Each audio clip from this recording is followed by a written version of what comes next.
dutangura inzira zacu. Birashoboka ko uri kurafata inzira zawe.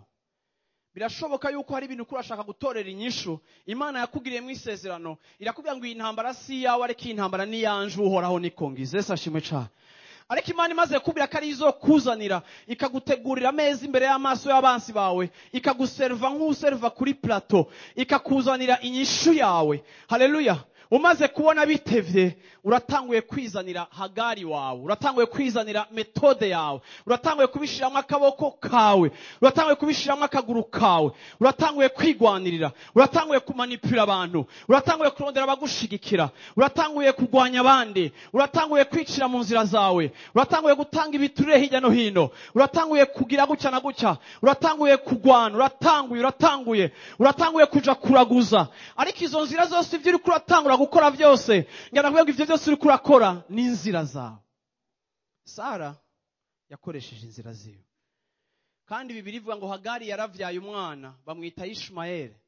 Ariko kandi Sara ntigeze aryoherwa Ishmael. Sara ntigeze abona Ishmael umwana w'incoreke, umwana wa Hagari ngo amurabe yumva ari uwiwe amuryoherewe.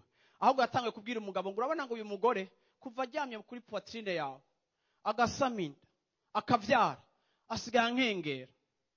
Noneho wa mugore uravyumva ikibazo ciwe turabona yuko yashaka umwana wa Abrahamu, umwana yavutse ariko atanguye kwidoga kurusha uko yigeze kwidoga. Abrahamu uyu mugore wavyaranye atanguye kunkengera, namubonye arenganye muri saro ukuntu yandavye, atanguye kunkengera ko yavyaye, atanguye kunkengera ko afise inda, ingene acira umenga nirekwe, ariko umenga reka aranyereka ko je ntaravyara nirekwe. Uravyumva? Hakuryohererwa ko umwana agiye kuvuka, ahubwo atanguye kugira ikibazo c'umwana agiye kuvuka. Ngenda kubwire ngo ikibazo ca Sara ntiyari umwana, ikibazo ca Sara yari gushaka gukontrola. Urabizi hari igihe mu buzima bwacu dushaka gukontrola. Imana yansezeranye ngo izonkoresha izogira gute, ariko ko yansezeranye kubigira gute umwanya itaratangwa kubikora, nkatangura gushaka gukontrola timing y'Imana, nkashaka gutangura gukontrola umwanya w'Imana, nkatangura gushaka yuko ibyo Imana yansezeranye kwikora iyabivuze nizi ryari izobikora. Yesu ashimwe cyane.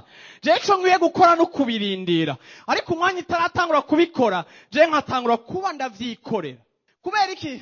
Kuko ikibazo ca Sara si umwana, ikibazo ca Sara no gukontrola ama evenement. Bantu b'Imana ngena nabwiye ngo nimba ari ikintu ca mbere kibi kibaho ni control. Duhora dushaka kugira ku kintu Imana ifise ico yabivuzeko. Iyo Imana ivuze ngo izogushira hejuru, ugasanga utanguye guponda abantu bose mukorana, ugasanga utanguye guhonyera abantu bose mukorana, kuko Imana yavuze ngo izoshira hejuru. Ego uri kuraduga ariko uri kuriduza. Imana yavuze ko izogushira hejuru, ntiyakubwiye ngo wowe biparticipemo mu gukasa abandi, ariko wewe ukora icyo Imana ikubwiye gukora mu mwanya wayo, kuko ivyo Imana yasezeranye gukora ntibikoresha inzira zacu, ibikoresha inzira zayo. Haleluya. Amen. Mbwira muri nchanti ntusubire gukontrola. Amen. Amina. Amen. Kuko iyo ubigizemo uruhara n'ikizovamwo ntikizoguhaza. Mwari mumaze kubona ibintu bisa n'inyishu ariko vyaza ntibiduhaza. Mwari mumaze kubona ibintu bisa na Isaka ariko akaba ari Ishmael. Akaba ari umwana ariko kandi ukaba udashobora kubiryohererwa ngo vyakire kuko wumva hari ikibuze. Narizi ikintu kimwe, igihe cyose twege twishiriyemo akaboko kacu tukigwanira kugira ngo dushitse umugambi w'ivyo Imana yatubariye, ivyo ushika ko vyose mu nzira zawe nta na rimwe bizana satisfaction. Haleluya.